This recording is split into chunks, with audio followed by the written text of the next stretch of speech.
I want to address the left-right paradigm for a second, specifically the upcoming election. So we know that Donald Trump is a lightning rod for partisanship from the perspective of the false left-right. So it would be in the best interest of the opposition, the Democrats, to come up with the best candidate possible. Nope.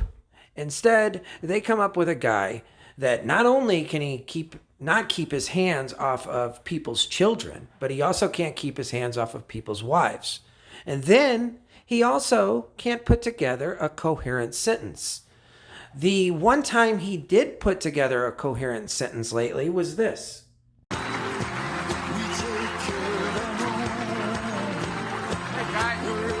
I just want you to know I had permission to hug Lonnie. We had permission.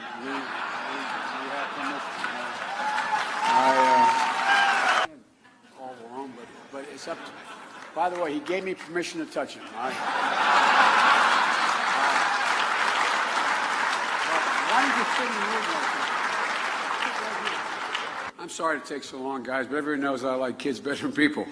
But look. Isn't it nice that he can joke about it? That's adequate proof that this is indeed a selection, not an election. And specifically, this is a coronation for Mr. Trump. But that's not what this is exactly about. I want to show you something that just took place and just another example of the hypocrisy that is the left-right charade.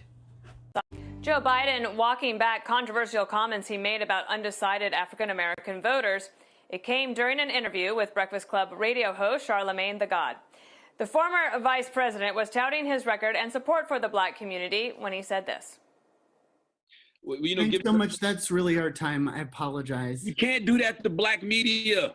I can't do that to white media and black media because my wife has to go on at 6 o'clock. Okay. I'm in trouble. Listen, you got to come see us when you come to New York, VP Biden. I will. It's a long way until November. We got more questions. You got more questions, but I tell you, if you have a problem figuring out whether you're for me or Trump, then you ain't black. It don't have nothing to do. So let's break this down for a second. Obviously, we got Joe Biden, whose brain is sound asleep while his mouth is moving, and you're going to get gaffes like this. In all honesty, Joe was speaking a little bit of truth because we're not only broke down by race, but they break us down in every single category to fit us in that little tiny two-party, two-choice system that we call freedom, or we call politics, or we call voting, whatever you want to call it. So now what do you have? You're going to have Republicans, conservatives, Fox News going ballistic.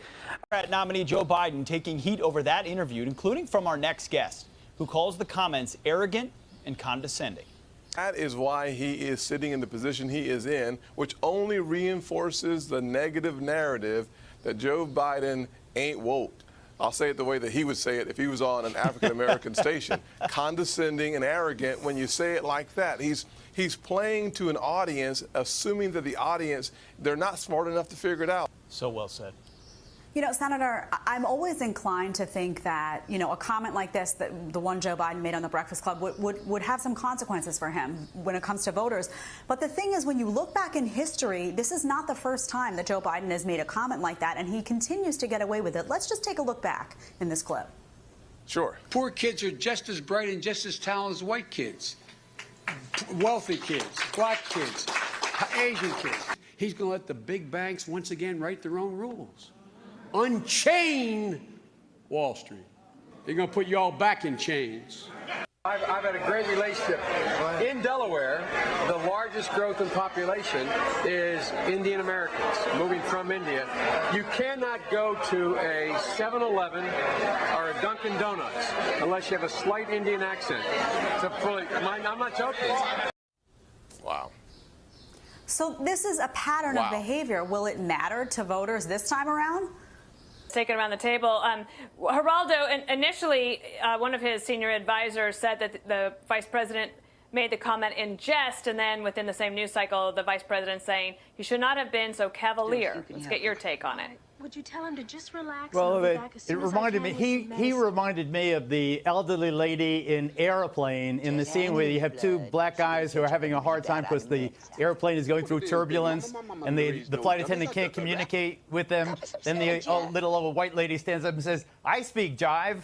I wonder if Katie, if gaffes like that, I don't even know if it's a gaffe actually, but comments like that, could that be one of the reasons that the Democrats are not more bullish about their chances going into November, despite the media cycle they've had? Yeah, I think that's absolutely correct. The more that he gets into these situations where he has to talk about what he's for and what he plans to do, he constantly just falls back on his record rather than looking at the future and providing a platform for a modern era. So he's still fighting that. But his comments came off as he, clearly described just now as taking for granted the African-American vote, as Democrats have done for years. And it's really interesting to watch this cultural shift that's been happening in the past couple of years under President Trump, where you have people like Kanye West and Sean Diddy Combs coming out and saying, look, our votes are not for free, and we haven't seen results from the people we've been voting for in the Democratic Party for decades now, and we want to see some change here. So Joe Biden assumed, based on skin color, that you should vote for a certain party in a certain way, which if the shoe was on the other foot and a Republican said this, it would be headline news on the front of every single show, every single newspaper, and every single Republican would be asked about it. But instead, Joe Biden will apologize for it and the media will move on.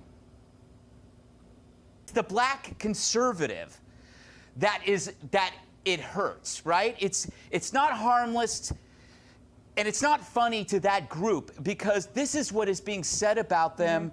You aren't black because you voted for Reagan or Bush or Trump. This is not funny to like Thomas Sowell or Larry Elder or Lawrence Jones or Candace Owen or Shelby Steele or Burgess Owen, Charles Payne, Walter Williams. It's not funny to them. Well, you heard it. What outrage. Everyone should be outraged.